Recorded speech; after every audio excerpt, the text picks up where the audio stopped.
कभी कभी किसी कमरे में घुसते वक्त क्या आपको ऐसा लगा है जैसे आप पहले भी यहां आ चुके हैं?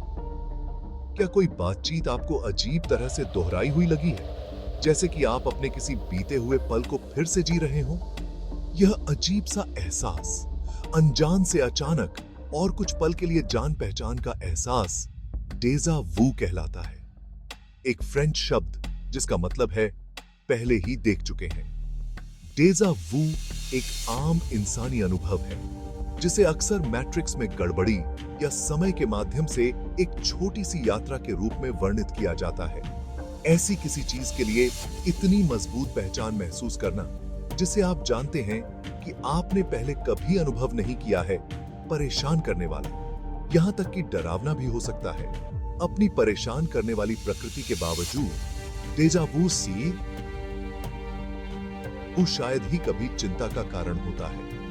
यह एक आकर्षक घटना है जिसने सदियों से वैज्ञानिकों, दार्शनिकों और कलाकारों को समान रूप से आकर्षित किया है, जबकि डेजा वू के पीछे का सटीक कारण एक रहस्य बना हुआ है। शोधकर्ताओं ने इस अजीबोगरीब अनुभव को समझाने के लिए कई दिलचस्प सिद्धांत प्रस्तावित किए हैं।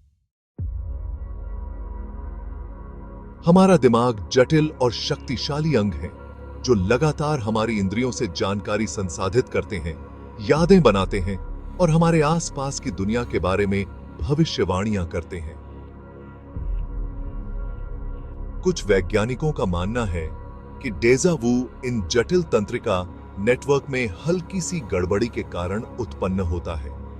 एक प्रमुख सिद्धांत बताता है कि डेजा वू तब होता है जब हमारा दिमाग आने वाली जानकारी को संसाधित करने के तरीके में थोड़ी देरी करता है। यह देरी चाहे कितनी भी छोटी क्यों ना हो, ऐसी स्थिति पैदा कर सकती है जहां हमारा दिमाग किसी वर्तमान अनुभव की व्याख्या स्मृति के रूप में करता है, भले ही वह पहली बार हो रहा हो। कल्पना कीजिए, उदाहरण के लिए,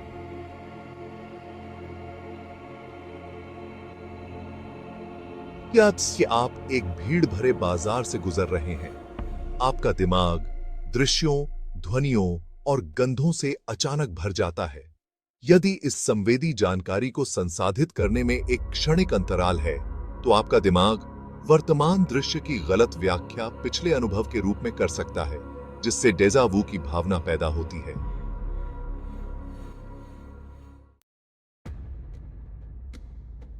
प्रसंस्करण में देरी के अलावा अन्य थ्योरीजों का सुझाव है कि डेजा वू स्मृति से संबंधित प्रक्रियाओं का परिणाम हो सकता है। ऐसा ही एक सिद्धांत, जिसे मेमोरी ओवरलैप के रूप में जाना जाता है, का प्रस्ताव है कि डेजा वू तब होता है जब वर्तमान स्थिति के तत्व हमारी स्मृति में संग्रहित पिछले अनुभव से मिलते जुलते होते हैं। उदाहरण के लिए, एक नए कैफे का लेआउट आपको अनजाने में आपके बचपन के दोस्त के लिविंग रूम की याद दिला सकता है, जिससे परिचितता की भावना पैदा होती है और डेजा वू होता है।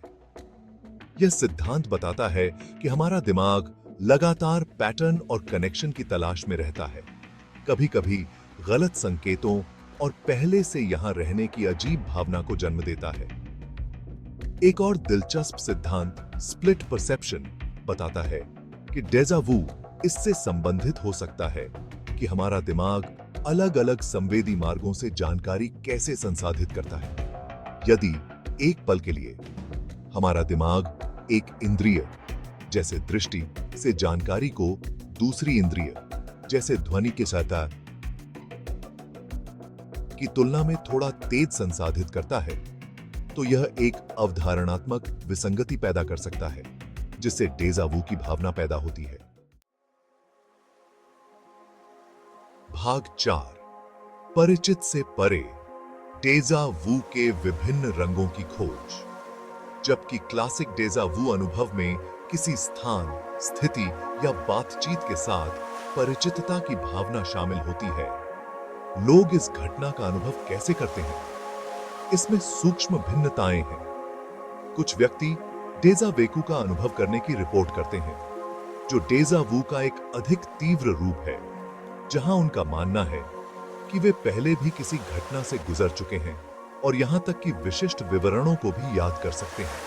अन्य लोग डेजा सेंटी का वर्णन करते हैं, जो एक संवेदी अनुभव के साथ परिचितता की भावना है, जैसे एक विशेष गंध या ध्वनि।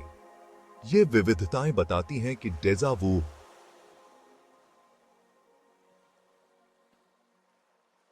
एक समान अनुभव नहीं, बल्कि संबंधित घटनाओं का एक स्पेक्ट्रम हो सकता है, प्रत्येक के अपने अंतर्निहित तंत्र के साथ। डेजा वू के इन विभिन्न रंगों को समझना मानव स्मृति, धारणा और चेतना की जटिलताओं में बहुमूल्य अंतर्दृष्टि प्रदान कर सकता है। शोधकर्ता इन विविधताओं की जांच करना जारी रखते हैं, यह आशा करते हुए कि हमारे दिमाग हमारे अनुभवों को कैसे बनाते हैं और उनकी व्याख्या करते हैं, इसके विविध तरीकों पर प्रकाश डालेंगे।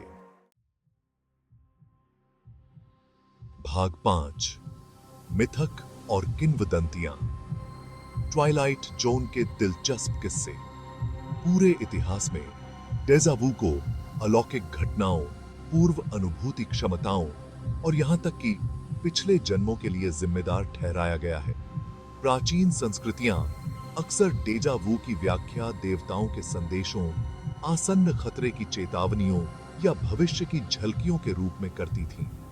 कुछ आध्यात्मिक परंपराओं का मानना है कि डेजा वू होने शे डी अम्बावुता असिबु ओम्ये की पुनर्जन्म का प्रमाण है, जो बताता है कि ये अजीब और गरीब अनुभव पिछले जन्मों की प्रतिध्वनि है, जो हमारी वर्तमान चेतना में रिस रही हैं। जबकि इन स्पष्टीकरणों में वैज्ञानिक प्रमाणों का अभाव है, वे डेजा वू के साथ स्थायी आकर्षण और हमारी कल्पना को प्रज्वलित करने की इसकी शक्ति को उजागर करते हैं।